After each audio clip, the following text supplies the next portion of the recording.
Չեղարկել Արցախի հանրապետությունը լուծարելու մասին հրամանագիրը, Շահրամանյանի նոր թուղթը։ Թշնամին կրակում է սահմանապահ Մովսեսի ուղղությամբ, Բաքուն Երևանին է մեղադրում հրադադարը խախտելու համար։ Ինչը ստիպեց քրդերին վայր դնել զենքը, առջևում դիվանագիտական պայքարն է։ Ով ինչ է արել Արցախի համար ու ովքեր են դավաճանել հայկական հողին, իշխանություն ընդդիմություն, թեժ բանավեճ ու քաշքշոց խորհրդարանում։ Կարկուտը տարել է գյուղացու բերքը, Արտաշատում պատասխանատուներ են փնտրում։ Միայնակ ընդդեմ բոլորի, Մերձավանի դպրոցում ոչ դպրոցական իրարանցում է։ Փրկել կյանք տվողին դեռ չծնված, մի կյանքի պատմություն, քամուց մազապուրտ։ Եվ 3,5 տարվա պատիժ արտգործնախարարին ծեծի ենթարկելու համար մեղադրվողին։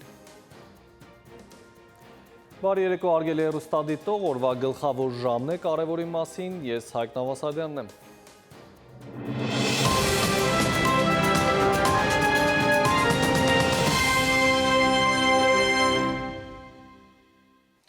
Եվ այսպես թողարկումը սկսենք Տավուշի սահմանապահ գյուղերից վերջին օրերին թշնամին սկսել է ատամ ցույց տալ նաև այս ուղղությամբ։ Հատկապես գիշերն են ակտիվանում ադրբեջանցիները, բայց մեղադրում են հայկական կողմին, իբրև թե մերոնք են կրակում նրանց դիրքերի ուղղությամբ։ Հայաստանի պաշտպանական գերատեսչությունից պնդում են, Բաքվից եկող լուրերը սուտ են, իսկ ադրբեջանցիների կրակոցները նպատակային կամ թիրախային չեն։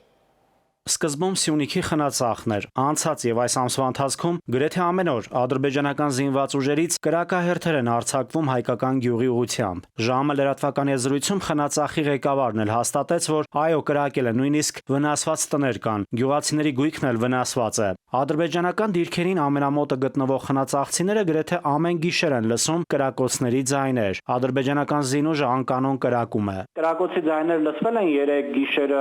Մի քանի հատ լսվում են, Վերջ անգամ երբ են կրակել։ Գիշեր։ Եղել է որ տների վրա կրակեն, վնասվածքներ լինի։ Ունենք մի քանի հատ տենց դեպքեր։ Պատուհանների վրա, կտուրների, տենց մեր 3 հատ դեպք ունենք։ Սյունիքից հակառակորդի կրակի ուղղությունն այս օրերին նաև Տավուշի մարզ տեղափոխվեց։ Մովսեսցիներն են անհանգիստ գիշերներ անցկացնում։ Գլուխները բարձին չդրած կրակոց է, որ լսում են։ Բերդ խոշորացված համայնքի եւ Մովսես վարչական շրջանի ղեկավարների հետ զրուցեցինք։ Նրանք էլ հաստատեցին կրակոցներ եղել են։ Բնակիչներից այդպես ոչ տարերային տարբեր կարծիքներով ոչ տարերային կրակոցներ է հնչեցվել։ Այդպես մի քանի անկանոն ասեցին կրակոցներ։ Ասեցին չենք իմանում, կրակոցի ձայներ լսում ենք, բայց չգիտենք որի ինչի որտեղի վրա է ինչա։ Բարբերաբար ես հսկողությունս կուժեղացնեմ, թե պետք է, թե փաստ կա, իսկապես քինամ ես էլ նայեմ տեսնեմ ու ոնց որ պետք է արձանագրենք։ Ես գյուղում չեմ եղել, լսվել է պաշտպանության նախարարությունն հրապարակել է։ Ինչքան կա, այդքան էլ հրապարակել է։ Կրակոցի ձայներ գյուղում լսվում է գիշերները։ Իհարկե։ Սահմանագծի երկայնքով երբեմն արձանագրվում են անկանոն ոչ թիրախային կրակոցներ, հրադադարի ինտենսիվ, էական կամ այլ կերպ ասած նպատակային կամ թիրախային խախտումների պարագայում հանդես են գալիս պաշտոնական հաղորդագրություններով։ Ադրբեջանական կողմը կրակում է եւ միևնույն ժամանակ ապատեգատվություն տարածում կրակելու համար մեղադրելով հայկական կողմին։ Հայաստանի պաշտպանության նախարարությունն էլ հերքում է այդ կեղծ լուրերը։ Ադրբեջանական զինված ուժերի հայկական գյուղերի ուղղությամբ կրակոցներին արձագանքելով Հայաստանի իշխանությունների ներկայացուցիչները համարում են, որ այդ կրակոցների նպատակներից մեկը հանրային անդորը խաթարելն է։ Հանրությանն էլ լրատվամիջոցներին էլ հորդորում խուճապ չտարածել։ Այս ֆոնին մեր երկրի արտաքին գերատեսչության ղեկավարը Եվրոպայի խորհրդի նախարարների կոմիտեի շրջանակներում հանդես է եկել ելույթով, հայտարարել, թե աշխարհաքաղաքական լարվածության եւ անորոշության ներկա միջավայրում Հայաստանի Հանրապետությունը շարունակում է հաստատակամորեն նվիրված լինել Հարավային Կովկասում կայուն խաղաղության եւ բարօրության առաջմղմանը։ Ինչպես գիտեք, Հայաստանը եւ Ադրբեջանը հայտարարել են, որ խաղաղության պայմանագրի նախագիծը համաձայնեցվել եւ վերջնականացվել է։ Ուշագրավ է, որ այսօրվա նախարարական որոշումներից մեկով կրկին արձանագրվում է այս կարևոր հանգրվանը եւ պայմանագրի շուտափույթ ստորագրման եւ վավերացման կոչ է արվում։ Միրզոյանը վերահաստատել է, Հայաստանի Հանրապետությունը պատրաստակամ է ընթանալ այդ ճանապարհով առանց որևէ հապաղման։ Նաիրի Մուրադյան, ժամը լրատվական։ Հայաստանը եւ Ադրբեջանը կարող են միանալ Աբրահամի խաղաղության համաձայնագրին, հայտարարել է ԱՄՆ նախագահի հատուկ բանագնացը։ Սթիվ Ուիթքոֆը կարծում է Երևանի եւ Բաքվի միջև հակամարտությունների կարգավորումը մոտ է, իսկ ԱՄՆ նախագահը հավատում է դրան, ինչը կնպաստի տարածաշրջանում խաղաղությանն ու կայունությանը։ Հիշեցնեմ, Աբրահամյան համաձայնագիրը դիվանագիտական փաստաթուղթ է, որը կնքվել է Դոնալդ Թրամփի նախագահության առաջին ժամկետում։ Դրանով կողմերը հաստատում են դիվանագիտական հարաբերություններ, ընդունում են միմյանց ինքնիշխանությունը, համաձայնում տնտեսական, տեխնոլոգիական, գիտական և մշակութային համագործակցության զարգացմանը։ Պաշտոնական Բաքուն զգոնության կոչ է անում Դելիին ուշադիր լինել հայ-ադրբեջանական հարաբերությունների հարցում։ Նման հայտարարությամբ հանդես է եկել Ադրբեջանի արտաքին գործերի փոխնախարարը։ Այդ երկրի պաշտոնյան մեկնաբանելով Հնդկաստանի և Պակիստանի միջև վերջերս ծագած լարվածությունն ու Բաքվի անվերապահ աջակցությունը Իսլամաբադին, նշել է, թե Պակիստան-Հնդկաստան հակամարտության հարցում Ադրբեջանի տեսակետը հիմնված է միջազգային իրավունքի նորմերի վրա, մինչդեռ Բաքուն ակնկալում է, որ Հնդկաստանը և այլ երրորդ պետություններ չեն անի այնպիսի քայլեր, որոնք կարող են հարված հասցնել հայ-ադրբեջանական կարգավորման գործընթացին։ Ժողովրդի կամքով ստեղծված պետությունը ոչ ոք մի ստորագրությամբ լուծարել չի կարող, ավելի պարզ Արցախի նախագահը հրամանագիր է ստորագրել, որով չեղարկում է հայկական երկրորդ հանրապետությունը լուծարելու թուղթը։ Մեջբերում եմ, անվավեր ճանաչել Արցախի հանրապետության նախագահի 2023 թվականի սեպտեմբերի 26-ի, 2023-ի սեպտեմբերի 19-ից հետո ստեղծված իրավիճակից բխող գործողությունների մասին ՆՀ 657N հրամանագիրը։ Այս մասին Սամվել Շահրամանյանը պաշտոնական նամակով տեղեկացրել է նաև Հայաստանի Հանրապետության իշխանությանը։ Երևան տեղափոխվելուց հետո Արցախի նախագահ Սամվել Շահրամանյանը ստորագրել է մեկ այլ հրամանագիր, որով անվավեր է ճանաչվել 2023 թվականի սեպտեմբերի 26-ին ստորագրված Արցախը լուծարելու մասին հրամանագիրը։ Այս մասին Facebook-յան իր էջում այսօր գրեց փաստաբան Ռոման Երիցյանը։ Նա նաև կցեց փաստաթղթի լուսանկարը, շարունակելով, թե չնայած ոչ այս, ոչ էլ Արցախը լուծարելու վերաբերյալ հրամանագրերը որևէ իրավական ուժ չունեն, այնուամենայնիվ ինքը հրապարակում է այն, բոլորին խնդրելով Արցախը լուծարված լինելու մասին այլևս չխոսել։ Ինչու հիմա որոշեց Փաստաբանը հրապարակել այս փաստաթուղթը, որի բովանդակությունն ի դեպ դեռ նախորդ տարի էր հրապարակվել։ Ասում է շահարկումներից, լուծարման փաստաթղթին արվող հղումներից խուսափելու համար, ինչի նախադեպերը այսօր կան։ Օրինակ, Ստեփանակերտի քաղաքապետին այդ հրամանագրի հիման վրա առաջադրվել է մեղադրանք։ Ասմատնայեք կայացվալ հրամանագիր, համաձայն որի քո լիազորությունները դադարեցված են, այնուամենայնիվ դու ինչ-որ լիազորություն ես իրականացնում։ Փաստաբանը պատմում է, հենվելով հրամանագրի բովանդակության վրա Հայաստանում տարբեր անձանց, այդ թվում Արցախյան համայնքների ղեկավարներին եւ ավականու անդամներին առաջադրվել են քրեական մեղադրանքներ, պատճառաբանելով, որ Արցախի պետությունն ու համայնքները լուծարված են, իսկ պաշտոնատար անձանց լիազորություններն էլ դադարեցված։ Հետևաբար նրանց կողմից այս կամ այն լիազորությունն իրականացնելը քրեորեն պատժելի է։ Ու թեև հասկանում են, որ այս փաստաթղթերը երկուսն էլ հակասում են թե Արցախի մայրօրենքին, թե հրամանագրից բարձր իրավաբանական ուժ ունեցող այլ իրավական ակտերի դրույթներին, ուժի մեջ չեն մտելու, հետևաբար որևէ հետևանք անգամ առաջացնել չեն կարող, բայց նման օրինակ դեպքերից խուսափելու համար է կարիք առաջացել երկրորդ հրամանագրի, որի մասին նախագահ Շահրամանյանը պաշտոնական նամակով տեղեկացրել է Հայաստանի Հանրապետության իշխանություններին։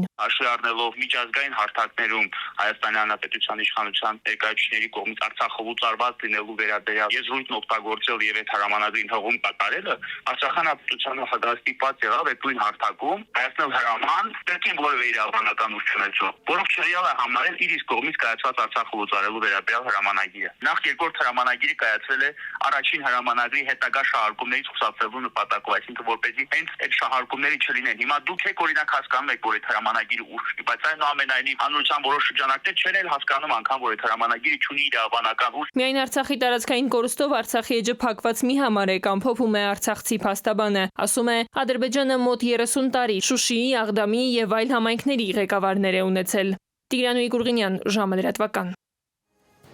Առջևում թողարկման երկրորդ հատվածն է, կվերադառնանք րոպեներ անց։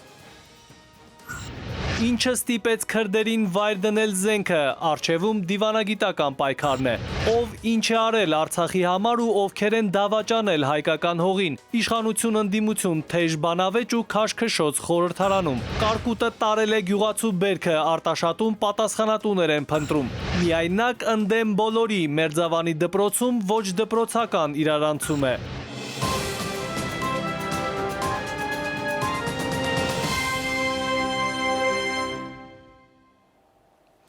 Մենք կրկին ուղիղ եթերում ենք, շարունակենք թողարկումը այժմ միջազգային լրահոս։ Ռուս-ուկրաինական հակամարտության խնդրին է անդրադարձել Ֆրանսիայի նախագահ Էմանուել Մակրոնը, նրա կարծիքով ռազմական գործողությունները պետք է ավարտվեն և Կիևը պետք է լավագույն դիրքում լինի բանակցություններին վերադառնալու համար, ինչը թույլ կտա լուծել տարածքային խնդիրները։ Միաժամանակ Մակրոնը շեշտել է, որ Ուկրաինայի իշխանությունները պետք է հասկանան, որ չեն կարող վերադարձնել 2014-ից ի վեր կորցրած իրենց բոլոր տարածքները։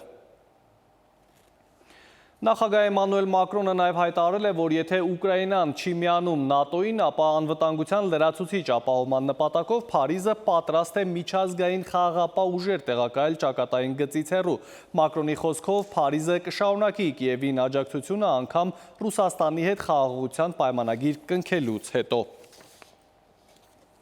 90-ամյակը նշելուց օրեր առաջ կյանքին հրաժեշտ է տվել Ուրուգվայի նախկին նախագահ Խոսե Մուխիկան, համեստ կենսակերպով հայտնի Մուխիկային հաճախ բնորոշում են որպես աշխարհի ամենաաղքատ նախագահ։ Մուխիկան նախագահ լինելուց բացի նաև ակտիվիստ էր, օրինակելի քաղաքացի եւ առաջնորդ։ Նա 6 անգամ վիրավորվել է, 14 տարի անցկացրել բանտում, այդ թվում երկար տարիներ մենախցում։ Ազատ է արձակվել 1985-ին Ուրուգվայում ժողովրդավարության վերականգնումից հետո։ Մուխիկայի մոտ ախտորոշվել էր կերակրափողի քաղցկեղ։ Անցյալ տարի նա հրաժարվել է բուժումից եւ հրաժեշտ տվել իր ժողովրդին։ Զենքով հարց լուծելու դարը փակում են քրդերը, բացում դիվանագիտական ճակատը։ PKK-ի լուծարման մասին հայտարարությունը, սակայն տարաբնույթ մեկնաբանությունների տեղիք է տալիս թե Թուրքիայում, թե նրա սահմաններից դուրս։ Հայ քաղաքագետները օրինակ կարծում են, որ սա իշխանության համար լուրջ ձեռքբերում է եւ քրդերի հետ լեզու գտնելով Անկարան փորձում է հող նախապատրաստել հաջորդ ընտրություններին մասնակցելու համար։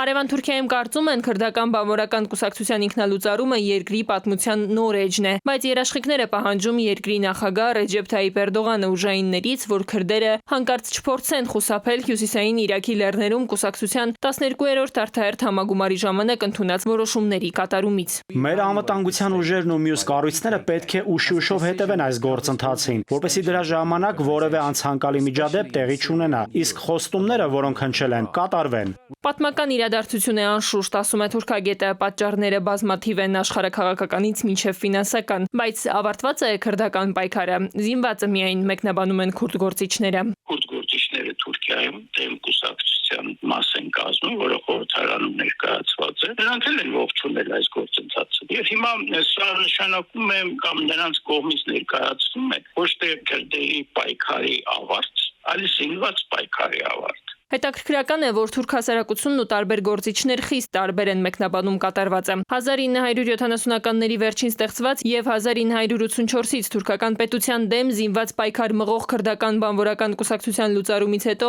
ըստ թուրք ընդդիմադիրների, Էրդողանը պատրաստ է քրդերի հետ հաշտեցման մի նոր գործընթաց սկսել, որի դիմաց խորհրդարանում ներկայացված քրդամետ կուսակցությունը կքվեարկի սահմանադրական փոփոխությունների օգտին, որոնք էլ իրենց հերթին Թուրքիայի նախագահի համար ճանապարհ կբացեն դեպի պաշտոնավարման եւս մեկ վերջին ժամկետ։ Բայց կարծիք կա նաև, որ այսպիսով Էրդողանը կորցնում է ընտրություններում օգտագործվող քաղաքական կարևոր հենարաններից մեկը։ Գործընթացը սակայն այսպես թե այնպես բարձրացնում է թուրքական իշխանության հեղինակությունը, կարծում է թուրքագետը։ Թուրքիան նոր հնարավորություններ է ստանում Մերձավոր Արևելքում։ Եվ Թուրքիայի համար շատ կարևոր է, որ ինքը այդ կազմակերպությունը PKK-ն, որը զենքը ձեռքին պայքարում է իշխանության դեմ, այդ կազմակերպությունը վերանա։ Դա իր հեղինակությունը կբարձրացնի, իշխանությունը կուժեղացնի, դա ակնհայտ է։ Էրդողանը սա կօգտագործի իր դիրքերը երկրի ընտրազանգվածում ավելի ուժեղացնելու համար։ Նախագահական ընտրություններ Թուրքիայում 2028-ին են նախատեսվում, բայց 3 տարի անց Էրդողանը տարիքի պատճառով դրանց մասնակցել չի կարողանա։ Պարզից էլ պարզ է 7 տասնամյակը բոլորած նախագահին արտահերթ ընտրություններ անցկացնելու պատճառներ, աջակցություն ու նաև դրանցում բացարձակ առաջատար լինելու հեղինակություն է պետք։ Տիգրան Ուիկուրղինյան, ժամը լրատվական։ Եվ կրկին Հայաստանում մեր խնդիրների մասին, ապօրինի գույքի բռնագանձման թեմայից մինչև անձնական վիրավորանքներ ու ով հանձնեց Արցախը բանավեճ խորհրդարանում։ Քարորիայի չորեքշաբթին առանձնացավ իշխանություն ընդդիմություն նոր դեբատով։ Խորհրդարանական կրքերը հատկապես թեժացան այն ժամանակ, երբ իշխանական падգամավորը մեղադրանքի սլաքները ուղղեց երկրորդ նախագահի որդուն։ Օրենսդիրների օրվա թոհուբոհի ներկապնակը Նայիրի Մուրադյանի ռեպորտաժում։ Ինչու են ազգային ժողովի իշխանական թևի падգամավորներն ամեն անգամ հեգնանքով, խամահրանքով արձագանքում ընդդիմադիրներին, երբ խոսք է գնում Արցախի սահմանազատման գործընթացի մասին։ Իշխանության ներկայացուցիչների բացատրությունն այսպիսին է. ընդդիմությունն այդ մասին խոսում է, քանի որ ունեցվածքը պահելու խնդիր ունի։ Ունեցվածքը պահելու համար կամ պիտի խելոք վերընկնես տեղդ, փորձես լեզու գտնել իշխանությունների հետ, կամ պիտի ամեն ինչ վաճառես, թողնես գնաս։ Մենք ոչ մեկն ենք արել, ոչ մյուսն ենք արել։ Ընդդիմադիր Հայաստան խմբակցության падգամավորներին դուր չի եկել նաև մինչև Մոսկվա մեկնելը Նիկոլ Փաշինյանի եւ ընդդիմադիրների միջև բանավեճը միմյանց վիրավորելը։ Կամ Ալեն Սիմոնյանը, որի կին գործընկերոջը ասում է դուրս կշպրտեմ դահլիճից։ Ալեն Սիմոնյանը թող իմանա, երբ որ ու ուշադիր լինի, երբ որ իրան դուրս շպրտեմ այնտեղից, բարձր անստած շատ ցավոտ արնել։ Ընդդիմադիր падգամավորին արձագանքեց ազգային ժողովի փոխնախագահը Հակոբ Արշակյանը ամբիոնից ցած իջավ արտահերթ ելույթի համար։ Պարոն Լևոն Քոչարյան, չափերը ճանաչեք։ Այդ տղան էլ ես դու, չափերը էլ դու ճանաչի, արա, այդ տղա։ Ուրեմն դու լսի ես քեզ ինչ եմ ասում։ Արա Լևոն, հանգստացի մի հատ։ Ներտեղ դուրս արի ստեղից էլ։ Էսի ձևը, էսի լկտիությունը։ Դահլիճում իրավիճակը լարվեց, ընդդիմադիր եւ իշխանական թևերը սկսեցին միմյանց քաշքշել, ընթացքում էլ հայհոյել։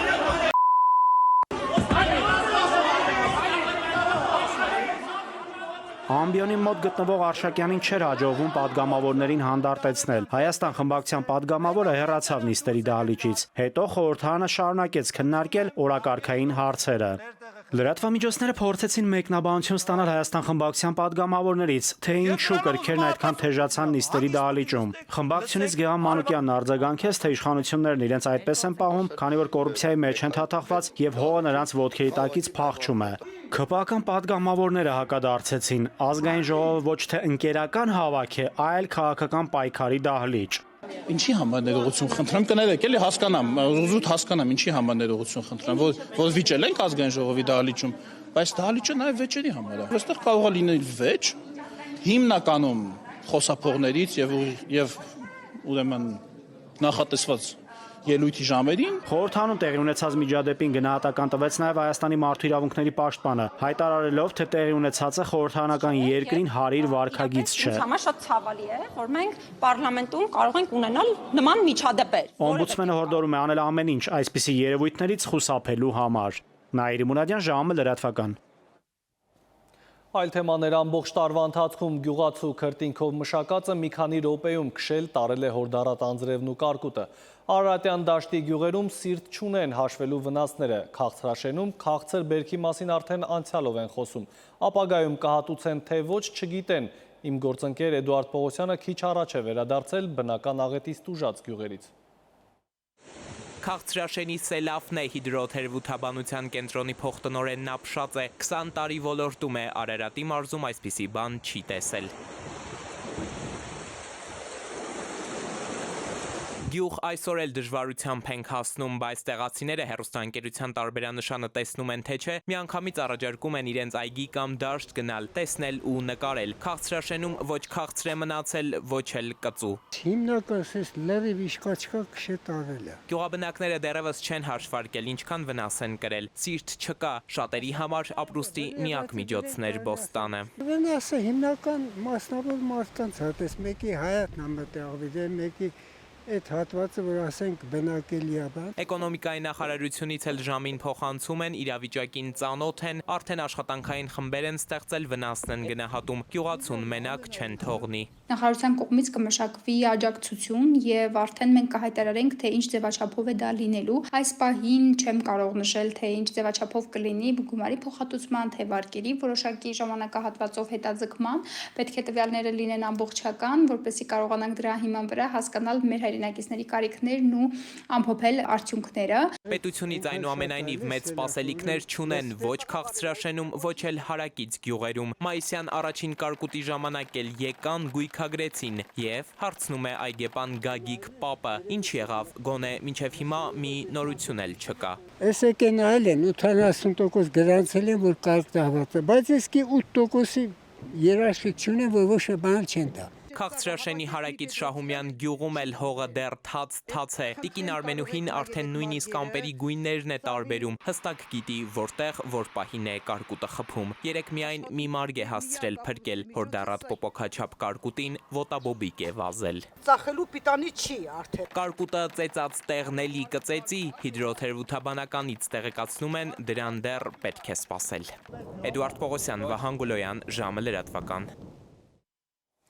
Երևանի քաղաքապետարանը Պատանի հանդիսատեսի թատրոնում նախատեսում է առողջացման համալիր ծրագիր սկսել, որը ներառում է թատրոնի շենքային պայմանների բարելավում, տեխնիկական վերազինում, նաև գեղարվեստական բովանդակության վերանայում, բայց դա կլինի առանց թատրոնի տնօրենի։ Էմին Թորոսյանի հետ քաղաքապետարանը միակողմանի լուծել է պայմանագիրը, պատճառաբանել, թե Թորոսյանը չափից շատ է հրավիրատոմսեր տվել թոշակառուներին։ Պատանի հանդիսատեսի թատրոնում տնօրենի դերում նոր թեկնածու ունի քաղաքապետարանը, բայց 5 կոլեկտիվը չի ընդունում, գործադուլ է սկսում։ Այլևս ոչ մի ներկայացում, փակել են դահլիճը, հանդիսատեսը չի մտնում թատրոն։ Տոմսերը թեպետ վաճառված են, բայց նրանք այսօր այլ ասելիք ունեն։ Այս կերպ են որոշել իրենց բողոքի ձայնը բարձրացնել Պատանի հանդիսատեսի թատրոնի դերասանները։ Այսօրվանից որևէ ներկայացում չեն խաղալու այնքան ժամանակ, քանի դեռ Երևանի քաղաքապետարանի ներկայացուցիչները չեն տվել իրենց հուզող հարցերի սպառիչ պատասխանները։ Այս պայքարը մենք ակցիա ենք իրականացնում ինչի համար, որ մեր ձայնը լսելի լինի։ Երեկվանից դերասանները բոյկոտում են եւ պարզաբանում պահանջում, թե ինչու են հեռացրել իրենց տնօրեն Էմին Թորոսյանին։ Հանդիպում են խնդրել քաղաքապետարանի ներկայացուցիչներից, բայց ապարդյուն, ասում են, մինչև այժմ որևէ արձագանք չեն ստացել, մինչդեռ քաղաքապետարանից հակառակն են պնդում։ Ամենասարսափելին, ամենամեծ սուտը գրված է, որ Պատանի հանդիսատեսի թատրոնի կոլեկտիվը հրավիրված է եղել քաղաքապետարան եւ նրանք չեն բարեհաճել գալ հանդիպման։ Բարձրաձայն ասում եմ, սուտ է։ Թատրոնի աշխատակիցներն ասում են, տնօրենին աշխատանքից ազատելը պատճառաբանում են նրանով, որ նա շատ հրավիրատոմսեր է տվել քաղաքացիներին։ Ինչի պիտի մենք մամուլից իմանանք, որ մեր տնօրենին հեռացրել են։ Էլ հնարավոր չի անցնել այս տեսակ ոչ ես կասեի ոչռագործության միջով։ Տնօրենին հանել նրա համար, որ թոշակառուին ոչ թե 3 տոմս է, որ հասնում է ընդամենը, այլ 4 տոմս է տվել։ Մտավախություն ունեն, որ իրենց տնօրենից հետո թատրոնի ճակատագիրը գուցե եւ խեղվի։ Գեղարվեստական բովանդակությունը խաղացանկը չփոխեն, անհանգիստ են արտիստները։ Նշենք, որ քաղաքապետարանից նախորդին տեղեկացրել էին, որ բարելավելու են թատրոնի շենքային պայմանները, տեխնիկական վերազինում են կատարելու եւ այդ հիմնանորոգման աշխատանքների ընթացքում թատրոնի անձնակազմին գործուղելու են մարզային հյուրախաղերի, ապահովելով թատրոնի զբաղվածությունը։ Իսկ այս պահին արդեն թատրոնը ժամանակավոր պաշտոնակատար ունի, Գոր Մարգարյանն է, նա աշտարակի դրամատիկական թատրոնի գեղարվեստական ղեկավարն էր։ Սվետլանա Ավդիշյան, Զոհրաբ Քարամյան, ժամը լրատվական։ Իսկ Մերձավանի դպրոցում ոչ դպրոցական իրարանցում է պատմության ուսուցչից, մեղմ ասած դժգոհ են ոչ միայն աշակերտները, այլև գոլեգաներն ու ծնողները։ Ինքը ուսուցչուհի Դավթյանը վստահ է իր դեմ սկսված արշավը վերևներից է։ Բոլորը մեկի թե մեկը բոլորի դեմ է պայքարը դեռ պարզ չէ, պարզ է մի բան հաստատ, որ աշակերտներն են տուժում արդյունքում դասադուլի պատճառով։ Եթե Թուրքիայում որևէ մի մանկավարժ կանգնի դպրոցում դասասենյակում հայի պրոպագանդի, այդ մանկավարժի գլուխը հրապարակում կկտրեն ուղարկի։ Ոչ, ես թուրքացես չեմ։ Մերձավանի դպրոցում թեժ են կրքերը, մթնոլորտը պայթյունավտանգ, ամբողջ դպրոցը աշակերտից մինչև ղեկավար կազմ, պատմության ուսուցչի դեմ է կանգնել, դասադուլ են անում, ընկեր Դավթյանի հեռացումը պահանջում։ Ամեն օր մի աշակերտի վիրավորումը, ոչ ադեկվատ պահվածք, ոչ դասապրոցես է ընթանում, ընդհանուր դասարանի վիճակը շատ ահավոր է։ Ես 4 հատ երեխա եմ ուղարկել այս դպրոցը, նման բան երբեք տեղի չունեցավ, ոչ մի տարիների ընթացքում սենց բան չի եղել, որ ինչ-որ մի հատ մեկի պատճառով ամբողջ դպրոցը այսպես ոտի հանեն։ Ինքը պատմության ուսուցիչ Դավթյանը հերքում է այն ամենն, ինչ աշակերտները, ծնողական համայնքն ու մանկավարժները խոսքները մեկ արած են պնդում։ Վստահ է ծրագրված դավադրություն է իր դեմ, ում կողմից անուններ չի հստակեցնում, միայն մեկ բառ վերևներից։ Այսօր երեխաներին չգիտեմ ովքեր են կազմակերպել այդ դրթիչներն ովքեր են հանել անմեղ ուսուցչի դեմ, նսեմացնել ուսուցչի աշխատանքը։ կյանքը, զրպարտել, կազմակերպել ուսուցչի դեմ, որ դպրոցը թողնի։ Ես էլ եմ ասել, միայն իմ դիակի վրայով։ Գիտական հոդվածներ, 2 տարակարգ, հանրապետության լավագույն ուսուցչի մրցանակ ունեցող Դավթյանի համար իրավիճակը խորտ անծանոթ չէ։ Երկրորդ անգամ է այս պատմության մեջ։ Նախորդ տարվա մարտին հեռացրել էին դպրոցից, պայքարեց արդարության համար, վերականգնեցին ու հիմա նորից նույնը։ Զարմանում է, ում է ինչ արել, աշակերտներին մշտապես խրախուսել է, իր ուսանողական տարիների գրքերը նվիրել։ Վերջինը Կորյունի Վարք Մաշտոցինն էր, ստորագրեց, տվեց։ Դպրոցի հետ կապված էլ նպատակներ ուներ, էլեկտրոնային գրատախտակի մրցույթի էր որոշել մասնակցել, հաղթել, մեր ձավան հասցնել, ամեն ինչ գլխի վայր շուռ եկավ։ Ոնց կարող է մի ուսուցիչը, որը գիտի, որ ինքը հարվածի թիրախում է, բան անի։ Մինչև դպրոցը պատերազմական թատերաբեմ էր դարձել, տնօրենի պաշտոնակատարը գոնե մոտակայքում չէր երևում։ Հետո պատմության Դավթյանին ուղղորդում են նրա կաբինետ, կանչել էր քննարկման, հրաժարվում է մենակ մտնել։ Մեթոդ միավորման նախագահն էլ է սենյակ գնում։ Ինչ խոսեցին, Դավթյանը չմանրամասնեց, բայց տնօրենն ի վերջո իր մեկնաբանությունն արեց։ Դավադրություն չկա։ Չունեք լիազորություն նրան հեռացնելու աշխատանք։ Այսօր արդեն մենք այդ գործընթացի մեջ ենք։ Ավելի ուշ կրթական գերատեսչությունից հաղորդագրություն տարածեցին, ուսուցչի նկատմամբ տեղի ունեցածը խստորեն դատապարտում են, աշխատանքից ազատում տնօրենի պաշտոնակատարին։ Մերձավանի միջնակարգ դպրոցը կգտնվի հատուկ մշտադիտարկման ներքո արկա բոլոր խնդիրներն ուսումնասիրելու եւ անհրաժեշտ քայլեր ձեռնարկելու նպատակով, քանի որ արձանագրված միջադեպը վկայում է դպրոցում արմատացած խորքային եւ բազմաշերտ խնդիրների մասին։ Իդեպ կադրում ծնողների խոսքով դասին դաս չանող ուսուցչի դասաժամն է։ Հայոց մայր տաճարը փակելու բոլշևիկյան ձախողված փորձի մասին է պատմում։ Ասա տղա ջան։ Հակական եկեղեցի։ Էդուարդ Պողոսյան, ժամը լրատվական։ Եվս մեկ դադար ունենք, կվերադառնանք րոպեներ անց։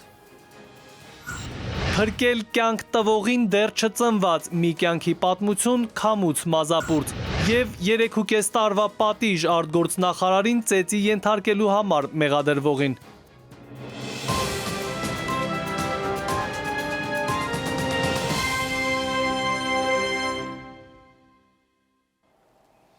Մենք վերադարձանք, դուք դիտում եք ժամի գլխավոր թողարկումը։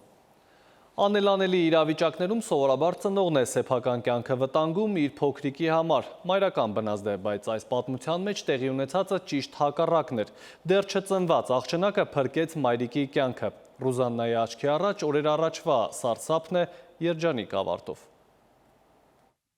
23-ամյա Ռուզաննան կրծքի տակ 3-րդ երեխային էր պահում, երբ ուժեղ քամու հետևանքով պոկված թիթեղը վնասեց նրա որովայնը։ Ուժգին ցավերով բաց ու այրունահոսող վերքով է տեղափոխվել ծննդատուն։ Մեր տուն հյուրեր էին եկել այդ պահին, բղավոցից դուրս եկան տնից ու միանգամից կանչեցինք հարևանին, որը մեքենա ուներ, իմ ամուսինը այդ ժամանակ տանը չէր, քաղաքում չէր։ Կանչեցինք հարևանին ու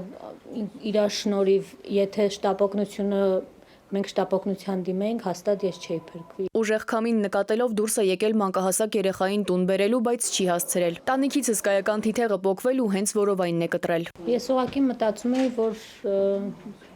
չգիտեմ, երևի չենք փրկվի։ Այսպիսի դեպք արդեն 45 տարին լրացել է, ես չեմ տեսել այսպիսի դեպք, որ բնության աղետի պատճառով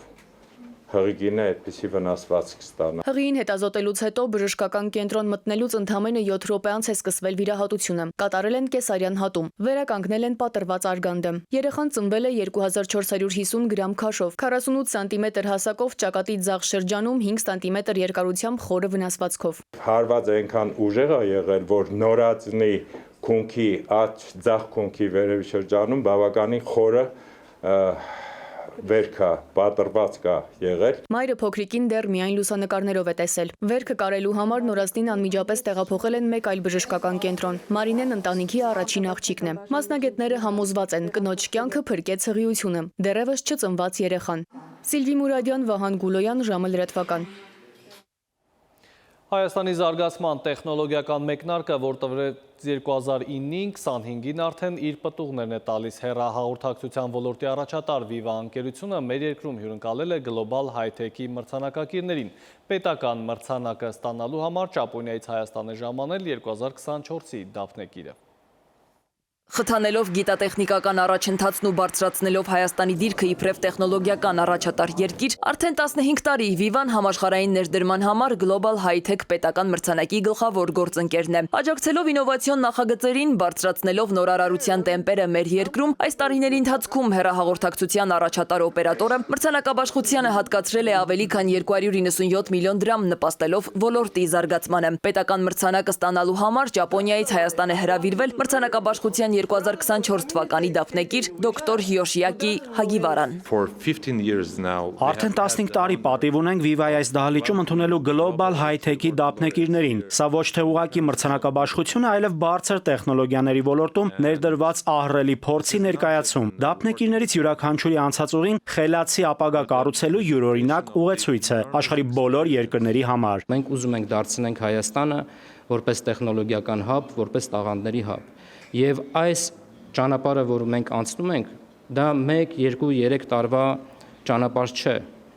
Դա 15 եւ ավել տարիների աշխատանք է պահանջում, քրտնաջան աշխատանք։ Global High-Tech-ի նախաձեռնողն ու աջակիցը Synopsys Armenia ընկերությունն է։ Երբ 2009-ին մեկնարկը տրվեց, նպատակ կար Հայաստանը ճանաչելի դարձնել համաշխարհային տեխնոլոգիական քարտեզում։ Այս մրցանակաբաշխության հենց տրամաբանությունը կայանում է նրանում, որպեսզի մենք հաղթողներին որոշելով հրավիրենք մեր երկիր, մեծարենք նրանց, հաղորդակից դարձնենք մեր գիտակրթական ոլորտի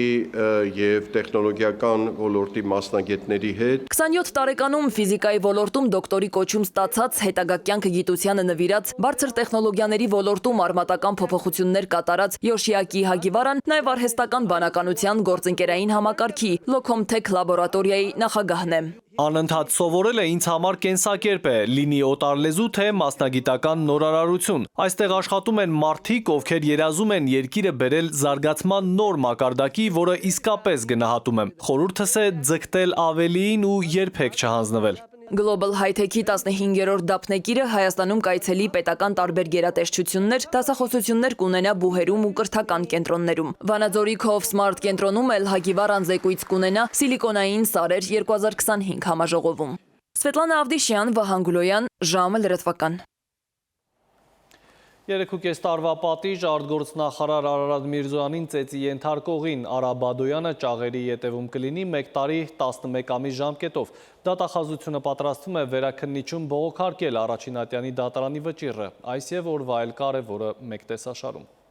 Հայկական ԱԵԿ-ի աշխատանքը մայիսի 15-ի կեսգիշերից կկանգնեցվի պլանային սպասարկման համար։ Այս անգամ ստանդարտ ժամանակահատվածից ավելի երկար։ ԱԵԿ-ի փոխտնօրենի խոսքով աշխատանքները կտևեն 60 օր, քանի որ գործընթացները լրացվելու են կայանի ավտոմատացման եւ անվտանգության որոշ համակարգերի փոխարինման միջոցով։ Հայկական ԱԵԿ-ը Հայաստանի էլեկտրաէներգիայի մոտ 1/3-ն է արտադրում։ Արտգործնախարար Արարատ Միրզոյանին 2020 թվականին ծեծի ենթարկելու գործով դատարանը մեղադրյալ Արա Բադոյանին դատապարտել է 3.5 տարի ազատազրկման։ Նա կալանավայրում կանցկացնի 1 տարի 11 ամիս։ Դատախազությունից հայտնում են, որ դատական ակտը ստանալուց հետո վերաքննիչ դատարան դատախազության կողմից բողոք կներկայացնեն։ Վճռի հրապարակումից հետո Բադոյանի ինքնազգացողությունը կտրուկ վատացել է, շտապօգնություն են կանչել։ Երևանի Պուշկինի անվան դպրոցի նախկին տնօրեն Նատալիա Ստեփանյանի դիմում բողոքը չեն բավարարել։ ԿԳՄՍ-ից հայտնում են, որ եզրակացությունը համապատասխան կարգով փոխանցել են հավակնորդին։ Պուշկինի անվան համար 8 հիմնական դպրոցի աշակերտները մայիսի 8-ին դասադուլ էին անում, պահանջելով չեղարկել Նատալիա Ստեփանյանին աշխատանքից ազատելու որոշումը։ Ծնողներն էլ ստորագրահավաք էին կազմակերպել։ Միաժամանակ ԿԳՄՍ-ից հայտնել էին, որ Ստեփանյանը չի անցել ատեստավորման հարցազրույցի փուլը եւ դրա արդյունքների բողոքարկման գործընթաց է սկսել։ Ռուսաստանցի գեղասահորդների զույգը տեղափոխվել է Հայաստանի հավաքական։ Կարինա Ակոպովա, Նիկիտա Ռախմանին մարզական զույգը հանդես կգա Հայաստանի դրոշի ներքո։ Որոշումը գործկոմի նիստում է ընդունվել, որը տեղի է ունեցել մայիսի 13-ին Մոսկվայում։ Այժմ մարզիկները պետք է ելույթների թույլտվություն ստանան Չմուշկների միջազգային միությունից։ Նշենք, որ Կարինա Ակոպովան եւ Նիկիտա Ռախմանինը ռուսաստանյան եւ միջազգային մրցաշարերի հաղթողներ եւ մրցանակակիրներ են։ Հայաստանի գավաթի խաղարկության եզրափակիչ խաղի ավարտից հետո ՀՖՖ-ին պահնորդական ծառայություն մատուցող ընկերության ղեկավարներից մեկը բռնություն է կիրառել անչափահաս երկրպագուի նկատմամբ։ Հրապարակված տեսանյութում երևում է, թե ինչպես է ՀՖՖ անվտանգության պետը բռունցքով հարվածում երեխայի դեմքին։ Տեսանյութը հրապարակել է ՖԱՖ-ը ներկայացնելով իր դժգոհությունը։ Սիլվի Մուրադյան, ժամը լրատվական։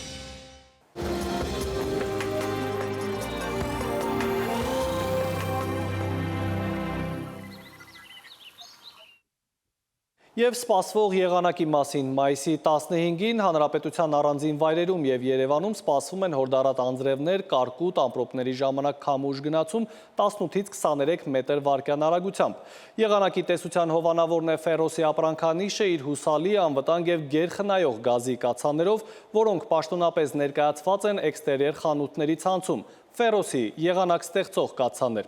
Եվ այսպես Շիրակում, Կոտայքում, Գեղարքունիքում, Արագածոտնի եւ Վայոց ձորի լեռներում սպասվում է 12-ից 15, Վայոց ձորի եւ Արագածոտնի նախալեռներում 12-ից 16 աստիճան տաքություն։ Լոռիում կլինի 9-ից 12, Տավուշում 13-ից 16 աստիճան ջերմություն։ Արարատում, Արմավիրում սպասվում է 16-ից 18, Սյունիքի Հովիտներում 17-ից 20 աստիճան ջերմություն։ Սյունիքի նախալեռներում կլինի 10-ից 13 աստիճան տաքություն։ Իսկ մայրաքաղաք Երևանում գիշերը սպասվում է 8-ից 10, ցերեկը 16-ից 18 աստիճան, երեկոյան ժամերին 11-ից 13 աստիճան տաքություն։